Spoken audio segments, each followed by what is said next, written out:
আসসালামু আলাইকুম সুপ্রিয় দর্শক শ্রোতা বন্ধুরা, আপনারা যে যেখান থেকে আমাদের এই ভিডিওটি দেখছেন সকলকে আন্তরিক শুভেচ্ছা জানিয়ে শুরু করছি আমাদের আজকের এই ভিডিও প্রোগ্রামটি। দেখতে পাচ্ছেন একটা অসহায় আপু দাঁড়িয়ে আছে ক্যামেরার সামনে তার সুন্দর একটা ফুটফুটে বাচ্চাকে নিয়ে। তো চলুন এই সুন্দর আপুর সুন্দর কথাগুলো শুনি। আসসালামু আলাইকুম আপু, ওয়ালাইকুম আসসালাম। কেমন আছেন? আলহামদুলিল্লাহ ভালো আছি। এই যে কোলে বাচ্চাটা, এটা কার? এটা আমার সন্তান। আপনারই সন্তান? হুম। তো বাচ্চা থাকতে সন্তান থাকতে ক্যামেরার সামনে কেন আসছেন? বাচ্চার বাবা নেই। বাচ্চার বাবা নাই কেন? বাচ্চার বাবা নিশাপান করতো, অনেক মারধর করতো। বাচ্চা ৬ মাসের পেটে রেখেই চইলা গেছে। নাকি আপনি বাচ্চা আপনার বাচ্চার বাবাকে জ্বালাতন করতেন? না, না, না।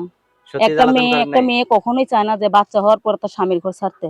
আচ্ছা, কিন্তু আচ্ছা। বাধ্যগততে ছাড়া হয়েছে। যেহেতু আবার বাচ্চাও হইছে। হ্যাঁ, মানে অতএব মানে কোন সুযোগই নেই যে স্বামীর ঘর ছাড়ার, নাকি? হ্যাঁ, হ্যাঁ।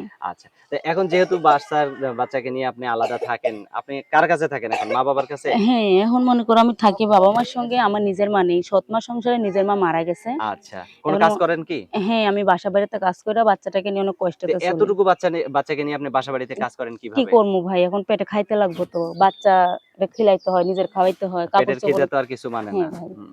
তো এখন ক্যামেরার সামনে কি জন্য আসলেন? ক্যামেরার সামনে আসছি এর জন্য যে আমার বাচ্চাটাকে নিয়ে আমার দায়িত্ব নিবো, বিয়া-শাদী করবো, বাচ্চা সহ মাইনা নিবো। হুম, হুম। ওরকম লোক যদি আমার পাশে থাকে, ঠিক আছে, আমার দায়িত্ব নেয়, এর জন্য ভিডিওতে আসছি। এখন যদি যে আপনাকে বিয়ে করতে চাবে তারও মনে করেন বউ নাই।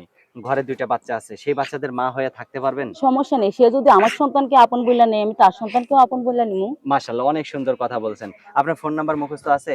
না ভাইয়া, এই তো আমি আপনার কাছে নাম্বারটা দিতেছি।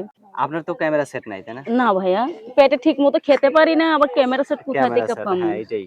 তো আমার হাতে যে নাম্বারটা দিয়েছেন আমি বলি, হ্যাঁ? হ্যাঁ আমার সাথে বলেন। আপনি বলেন 017 017 822 822 67 67 187।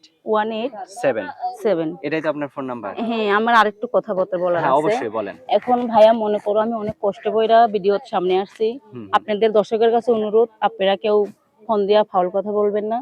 আর এবং আমারে এমনি ফোন দিবেন না। যে আমার পাশে থাকবেন, দায়িত্ব নিবেন, আমার মুখে খাবার তুলে দিতে পারবেন, সে আমাকে ফোন দিয়েন। মানে সত্যিকারের যে একজন হ্যাঁ, আপনার মানে ভরণ-পোষণের দায়িত্বটা নিতে হ্যাঁ, পারবে, হ্যাঁ। সেইরকম একজনই যাতে আপনার সাথে যোগাযোগ করে। হ্যাঁ, এটাই তো আপনি চান? হ্যাঁ। আমি আচ্ছা, আচ্ছা। বাচ্চাটাকে নিয়ে মানুষের বাসায় কাজ করি। ওরমভাবে ফোন দিলে আমার লাস্ট পর্যন্ত কাজটাও চইলা যাইব। ওই সময় আমি না খাইয়া থাকবো।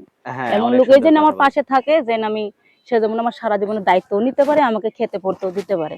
আচ্ছা, আচ্ছা। তো ঠিক আছে আপু, ভালো থাকবেন, হ্যাঁ? আচ্ছা আপনার ঠিক নামটা আছে। যেন কি বলছেন? জান্নাতি। জান্নাতি। তো ঠিক আছে জান্নাতি আপু, ভালো থাকবেন, হ্যাঁ? আচ্ছা প্রিয় ঠিক দর্শক, আছে। আপনারা ভালো থাকবেন। আর এই অসহায় জান্নাতিকে যদি কেউ ঘরের বউ বানাতে চান বা আপন করে নিতে চান বা পাশে দাঁড়াতে চান, তাহলে অবশ্যই ফোন দিয়ে যোগাযোগ করবেন। আল্লাহ হাফেজ।